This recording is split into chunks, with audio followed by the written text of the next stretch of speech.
Anatole Kolini-Makosso a saisi cette belle occasion pour aller à la rencontre des entrepreneurs, ceux de la Chambre de commerce et d'industrie de Paris-Île-de-France, réunis au sein du comité d'échange Afrique-France, un réseau destiné aux entrepreneurs et dirigeants des petites et moyennes entreprises. Créé par la Chambre de commerce et d'industrie de la région Paris-Île-de-France, il offre aux entrepreneurs ayant une activité en Afrique ou souhaitant y développer un véritable espace de rencontre, d'échange et de partage des bonnes pratiques pour réussir sur le continent. Nous savons bien que depuis quelques années, la crise sanitaire oblige dans nos pays respectifs, les cours de pétrole aussi, ont leur incidence sur les exportations de notre pays. Nous savons bien quelle est l'évolution des chiffres, mais je suis très surpris de voir, et heureusement surpris de voir, que les investissements français au Congo se sont maintenus. En réunissant les dirigeants d'entreprises et les experts, le comité d'échange Afrique-France a souhaité accroître l'accès aux opportunités d'affaires du continent africain.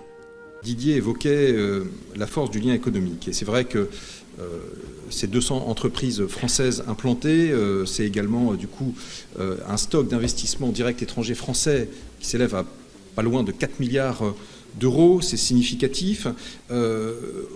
Une agence française de développement également très active, avec un portefeuille de plus d'1 demi-milliard d'euros qui est en train de se dérouler avec une vingtaine de projets. Et tout cela, nous ne voulons pas nous arrêter en si bon chemin. Le président Sassou Nguesso, le président de la République Emmanuel Macron ont acté ensemble 3 feuilles de route pour décliner dans un certain nombre de domaines cette ambition. Le Premier ministre Anatole Kolini-Makosso est allé exhorter ses investisseurs à explorer les opportunités d'investissement qu'offre le Congo. J'étais venu avec un thermomètre pour repérer la température de la confiance. Parce que ces derniers temps, on entend beaucoup de choses.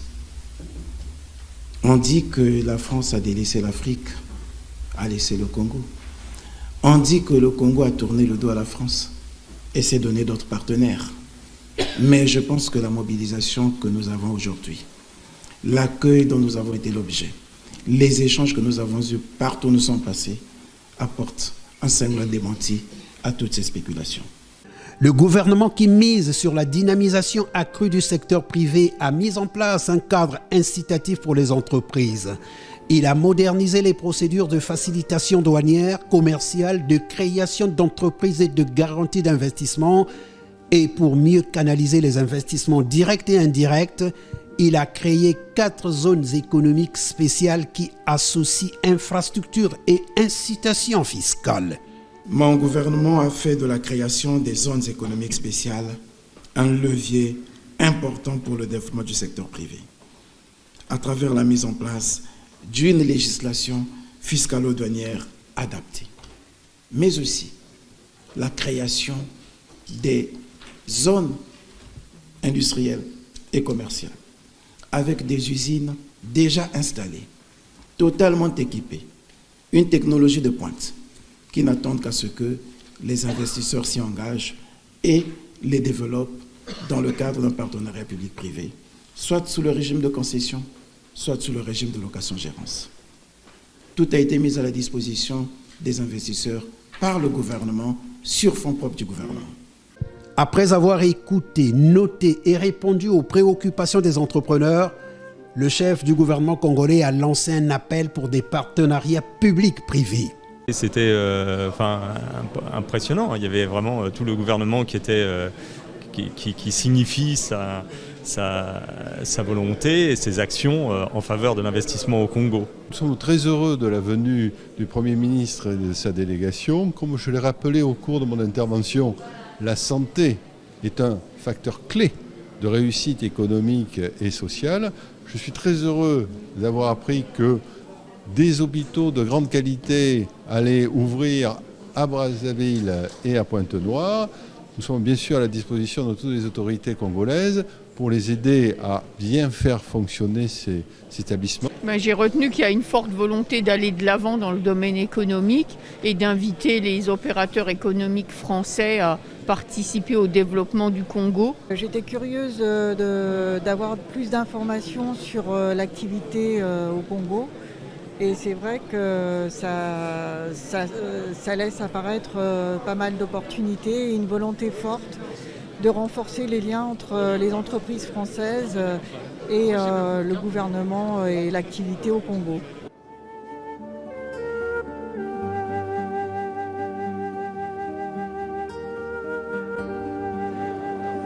Ils ont eu des échanges en B2B avec les ministres.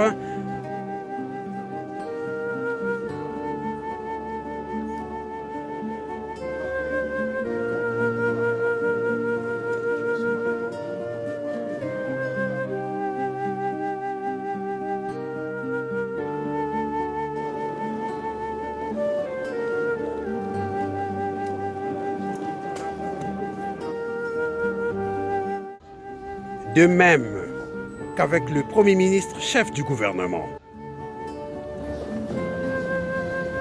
La rencontre avec les dirigeants d'entreprises relevant de la Chambre de commerce et d'industrie de Paris-Île-de-France terminée, le Premier ministre a organisé un dîner d'affaires avec les dirigeants du MEDEF, le mouvement des entreprises de France, pour partager avec ces différents acteurs économiques les opportunités d'investissement au Congo. Le MEDEF, premier réseau d'entrepreneurs de France, il met au cœur de son action la création d'emplois et la croissance durable. Avec plus de 750 000 chefs d'entreprise, c'est un acteur majeur de la vie politique et économique. Interlocuteur incontournable pour les différents gouvernements français et les syndicats des salariés, il est au centre des discussions économiques et pèse d'un poids important dans la vie politique française. Très rapidement, on finalisera la composition d'une délégation d'entreprises françaises parce qu'on a à cœur de faire beaucoup plus avec le Congo-Brazzaville. Et je l'ai dit au Premier ministre, on aime les Congolais, on aime le Congo-Brazzaville, les Congolais sont bienvenus en France, les investisseurs congolais sont bienvenus en France. Et donc voilà, c'était à la fois un dîner plutôt de travail, mais également d'amitié conviviale. Et l'amitié, ça doit se nourrir par des rencontres. Pendant plus d'une heure, les membres du gouvernement présents à Paris et les hommes d'affaires du MEDEF ont jeté les bases d'une nouvelle coopération plus dynamique et plus rentable. Et puis, à l'initiative du MEDEF, une délégation de plus d'une centaine de chefs d'entreprise est allée visiter le port du Havre. Dans cette délégation, au nom du Premier ministre, 2 membres du gouvernement, Jean-Marc Tjister-Tshikaya, ministre des Transports, de l'Aviation civile et de la Marine marchande, et Émile Ouosso, ministre des Zones économiques spéciales et de la diversification économique. Des débats axés autour de la digitalisation et de la formation des personnels des ports ont nourri les échanges au sein du port du Havre. L'objectif de cette visite, c'était d'aller regarder, visiter d'abord le port du Havre, et voir comment ils sont organisés, comment ils font de la facilitation pour diminuer les délais de passage des conteneurs, optimiser tout cela de façon à gagner sur les coûts de passage des conteneurs. Donc c'était vraiment un échange d'expérience. Il y avait à peu près 152 chefs d'entreprise dans le cadre, organisé toujours par le MEDEF, dans le cadre de cette visite. Suite à cette visite, nous avons pu échanger avec les chefs d'entreprise sur les opportunités qu'offre la République du Congo. Nous avons longtemps échangé avec ces grands industriels. L'idée pour nous, c'était de leur dire simplement le potentiel de la République du Congo, particulièrement les possibilités de prendre le flux commercial, le flux économique qu'il y a dans la partie septentrionale à la frontière du Cameroun et de la République centrafricaine, le ramener par le fluvial au niveau donc du port autonome et du port secondaire de Brazzaville et remonter par le CFCO vers le port autonome de Pointe-Noire de façon à éclater tout cela dans le cadre d'un hub. C'était aussi de leur parler des spécialités du port autonome de Pointe-Noire, particulièrement les grands travaux de dragage et les nouveaux quais, plus de 1800 mètres de quais avec des profondeurs, des tirants d'eau allant jusqu'à 15 mètres et peut-être que nous allons pousser jusqu'à 18-21 mètres pour attirer les grands conteneurs. C'était donc de leur potentiel de cela et de façon à ce que dans tous les secteurs, on puisse attirer donc ces investisseurs. La francophonie économique est une nouvelle dynamique présentée au cours de la rencontre des entrepreneurs francophones portée par la secrétaire générale de l'OIF, l'Organisation internationale de la francophonie, Louise Mushikiwabo. Elle a ouvert les portes au Premier ministre congolais au cours d'une réception conviviale au siège de cette organisation francophone. La francophonie n'est pas une organisation à vocation économique. Elle a cependant un rôle important à jouer pour renforcer les échanges et les coopérations entre acteurs économiques au sein de l'espace francophone.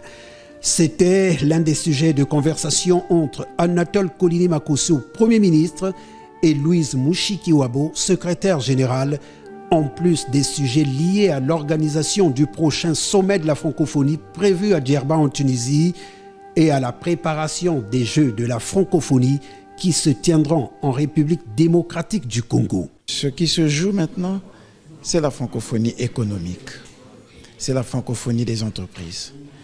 Nous avons pendant longtemps promu le dialogue des cultures, le partage de la langue, la promotion de la démocratie. Il faut faire un bond vers la relance économique. Et la relance économique devra aussi s'appuyer sur la francophonie économique. Et avons aussi parlé d'autres sujets, notamment des préparatifs du sommet de la francophonie qui devait avoir lieu l'année dernière, qui a été différé du fait du Covid et qui aura lieu nécessairement cette année en novembre à Djerba. La secrétaire générale de l'OIF a saisi l'occasion pour nous charger de soumettre cette invitation au président de la République en vue de sa participation à ce grand sommet qui sera d'ailleurs son tout premier sommet et au sujet duquel elle voudrait avoir en présentiel l'ensemble des chefs d'État. Le Premier ministre est allé ensuite rencontrer son homologue ivoirien Patrick Achi, Premier ministre de Côte d'Ivoire. En mission de travail à Paris, Patrick Achi a pris part à la rencontre des entrepreneurs francophones organisée par le Mouvement des entreprises de France. Au cours des entretiens qu'ils ont eus, les deux hommes d'État ont fait un large tour d'horizon des relations bilatérales entre le Congo et la Côte d'Ivoire, de même qu'ils ont évoqué la nécessité d'une véritable coopération économique au niveau des hommes d'affaires des deux pays et des entrepreneurs francophones.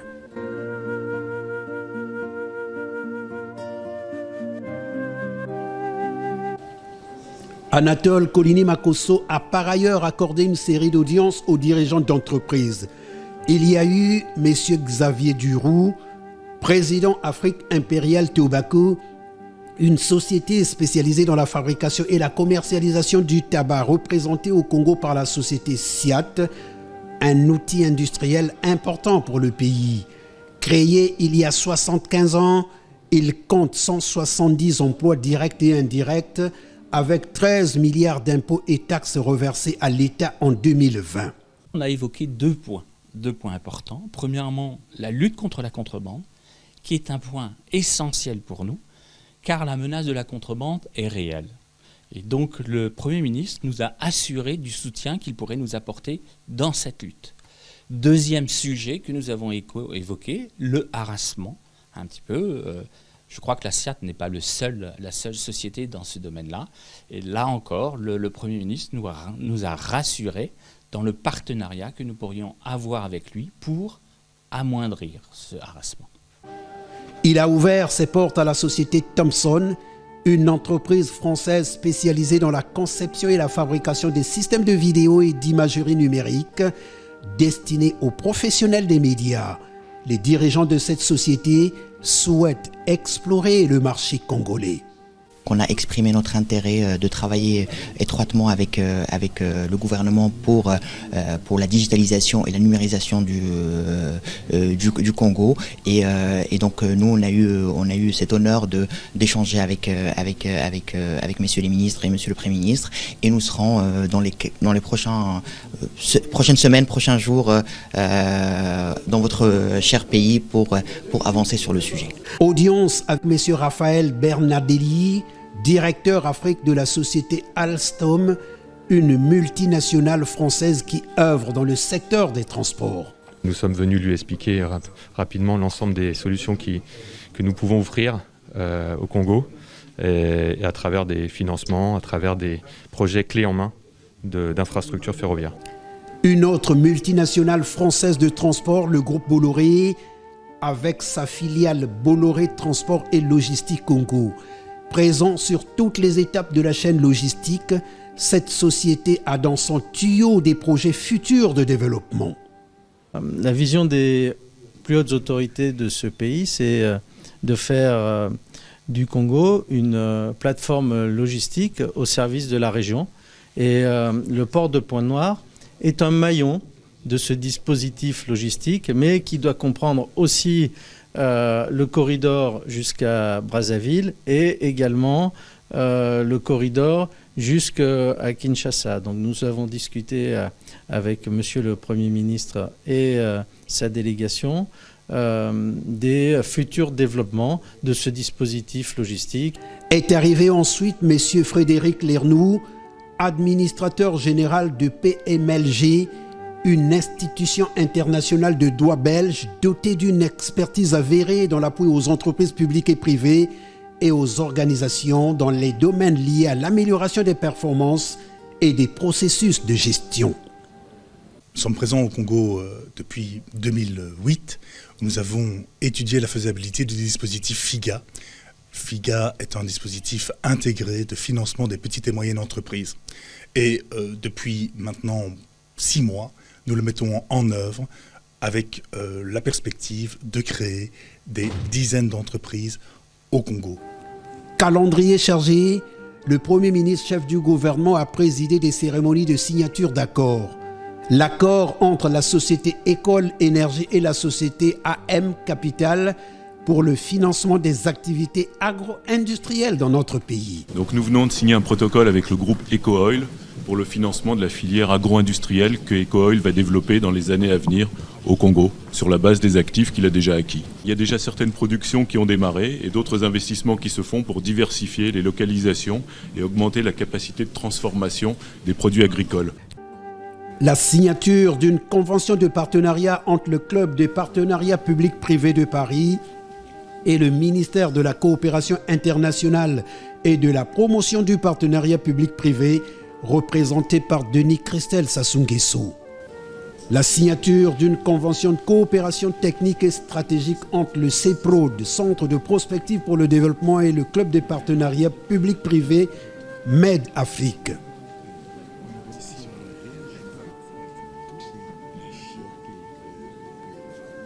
La signature de 4 protocoles d'entente entre le gouvernement congolais représenté par Denis Christel Sassou Nguesso, ministre de la Coopération internationale et de la promotion du partenariat public-privé, et les sociétés Anverc, Autantis, Sopex et Advance.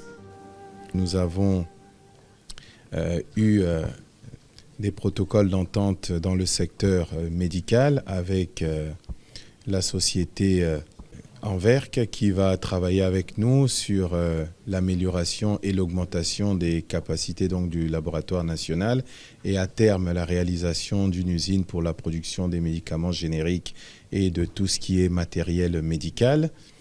Nous avons également eu un protocole d'entente avec la société Authentix pour tout ce qui est certification, labellisation et authentification de tout ce qui est produit à l'import et à l'exportation.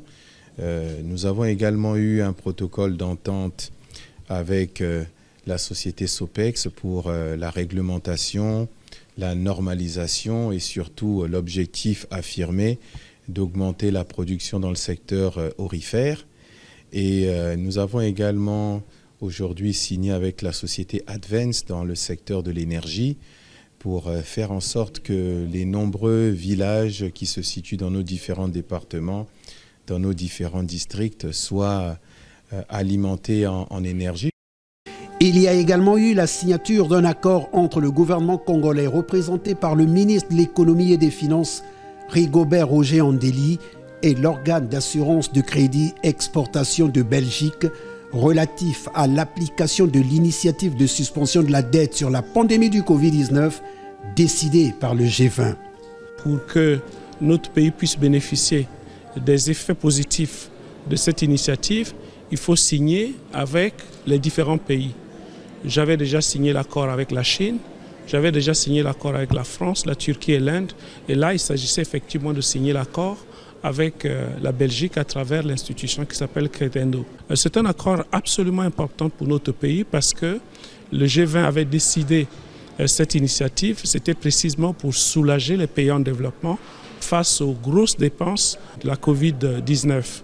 Donc ça nous donne effectivement au plan de la trésorerie des marges de manœuvre pour pouvoir faire face aux dépenses de la Covid-19. Et puis, le Premier ministre chef du gouvernement a rencontré successivement les responsables du CIEDEL, le Centre international d'études pour le développement local qui forme, accompagne et appuie les acteurs du développement local et qui se propose de mettre en place un cadre d'assistance sur le renforcement des capacités des collectivités locales et des autorités préfectorales. Une autre rencontre, celle d'avec les responsables du FORIM, le réseau des diasporas solidaires. Créé en 2002 avec l'appui de l'État français, il vise à renforcer les échanges entre la France et les pays d'origine de ses membres afin de contribuer au développement de leur région d'origine. Désireux d'établir un nouveau lien avec les Congolais de l'étranger appelés trivialement la diaspora, Anatole Koliné-Makosso a échangé avec nos compatriotes au cours d'une rencontre dite citoyenne. C'était dans la mythique salle verte de l'ambassade du Congo en France. Je nous demande de nous tourner vers l'avenir. Le gouvernement s'est dit, on n'a pas besoin qu'on nous retarde en ressassant le passé. Voilà. On a tellement de défis à relever que si on passe le temps à regarder en arrière, qui a fait quoi, voilà ce qu'on a fait, et ainsi de suite, nous avons des grands défis. Nous travaillons pour ces défis. Tout en les regardant droit dans les yeux, le chef du gouvernement leur a dit encourager les porteurs de projets, ajoutant qu'avec un peu de patriotisme, la diaspora congolaise peut jouer un rôle capital dans la marche vers le développement. Il fut un temps où le président avait ouvert le statut particulier du personnel de santé. C'était à la demande des gens de la diaspora. On le leur a accordé. Mais ils ne sont pas nombreux qui y sont restés. Voilà. Il faut accepter. C'est bien lorsque nous attaquons de l'étranger, mais il faut accepter de partager les difficultés avec les fonctionnaires congolais. Il faut accepter ça. Réflexe patriotique accru, il va falloir le cultiver, car un pays, on ne l'expose pas depuis l'extérieur, plutôt on le défend. Nous sommes en train d'engager une réforme hospitalière pour confier la gestion de nos hôpitaux avec tous les investissements qu'il y a à des mains expertes, des gestionnaires d'hôpitaux. Voilà. Pas forcément des médecins. Nous avons besoin de l'expertise pour gérer ces projets. Au cours des échanges, les compatriotes basés en France, au-delà des cas particuliers, ont tenu à obtenir des réponses à leurs préoccupations essentielles. Le Premier ministre a accordé une attention particulière à l'Agence universitaire de la francophonie, notamment à son recteur, M. Slim Kalbous. L'AUF est un réseau mondial d'établissements d'enseignement supérieur et de recherche qui a pour mission d'accompagner les établissements d'enseignement supérieur et de recherche pour une francophonie scientifique engagés dans le développement économique, social et culturel des sociétés. Anatole Koliné-Makosso et Slim Kalbous étaient tous les deux dans leur élément. Ça fait grand plaisir pour une organisation internationale comme la nôtre, spécialiste du système éducatif et universitaire, d'avoir en face un Premier ministre qui connaît parfaitement le sujet. Le sujet de l'éducation et le sujet de la jeunesse sont des préoccupations anciennes de Monsieur le Premier ministre. Et donc, la discussion avec lui était très facile et il était d'autant plus intéressé et surtout connaisseur des sujets et des dossiers. L'Agence universitaire de la francophonie développe un ensemble de projets innovants qui intéressent le gouvernement pour une meilleure insertion des jeunes, du développement de la culture et de l'entrepreneuriat. Le Congo est un pays très important pour nous dans la région de l'Afrique centrale et nous avons prévu un investissement important de près de 500 000 € pour la fin de l'année 2021, début de l'année 2022, avec plusieurs activités à Brazzaville. D'abord, nous allons ouvrir prochainement, et ça sera avec la collaboration de Monsieur le ministre des Affaires étrangères également, un bureau national de représentation de l'AUF au Congo. Ça sera un AUF Congo, pour la première fois, donc une représentation officielle, au-delà de nos activités universitaires. Ensuite, il y a le campus numérique francophone qui est au Congo depuis un bon moment déjà. Il va avoir un nouveau souffle, on va faire une version 5.0 très évoluée qui sera reliée à une plateforme mondiale. Mercredi 1er septembre, 16h30, le Premier ministre arrive au siège de l'Organisation des Nations Unies pour l'éducation, la science et la culture. Avec lui, quelques membres du gouvernement. La rencontre avec la directrice générale est chaleureuse et les entretiens entre les deux délégations sont parfaitement huilés. Anatole Koliné-Makosso et Audrey Azoulay ont tissé une relation qui les a davantage rapprochés. L'UNESCO a soutenu un projet emblématique pour le ministère de l'enseignement primaire et secondaire lié à l'école à domicile. Nous avons évoqué en toute amitié, en toute coopération riche de l'histoire qui unit l'UNESCO et la République du Congo, sur tous les sujets du mandat de l'UNESCO. Nous avons évoqué la question de l'éducation qui lui est particulièrement chère et la collaboration qui est la nôtre, qui a été la nôtre pendant le Covid et qui continue pour les futurs de l'éducation dans le pays, mais aussi les questions d'environnement, de réserve de biosphère, de patrimoine naturel et aussi de patrimoine culturel sur bien des aspects et notamment celui du patrimoine immatériel du pays. Il était pour moi un devoir et un bonheur de venir dans cette maison de la mémoire, dépositaire, protectrice et conservatrice des valeurs morales, des valeurs culturelles, pour saluer Madame la directrice générale de l'UNESCO que j'ai eu le bonheur de rencontrer lors de son dernier séjour à Brazzaville.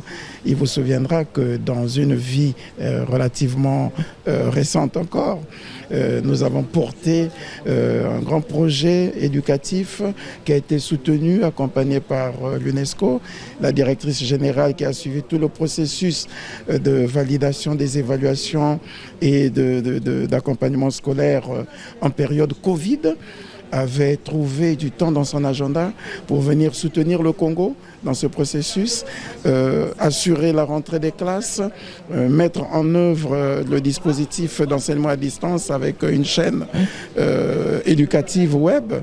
Voilà, il fallait que nous fassions un peu le point de tout cela et aborder les autres aspects liés par exemple à l'inscription de la rumba au patrimoine immatériel de l'UNESCO, mais d'autres aspects visant à la protection de la biodiversité, de la biosphère, la République du Congo, mais aussi nous avons discuté du processus qui va être engagé en République du Congo dans le cadre de l'organisation des États généraux de l'éducation, de la formation et de la recherche, pour lesquels nous avons sollicité l'accompagnement technique de l'UNESCO. Avant de quitter le siège de l'UNESCO, le chef du gouvernement a signé le livre d'or de cette prestigieuse institution. Le séjour du Premier ministre à l'UNESCO a clos toutes les activités liées à son séjour parisien.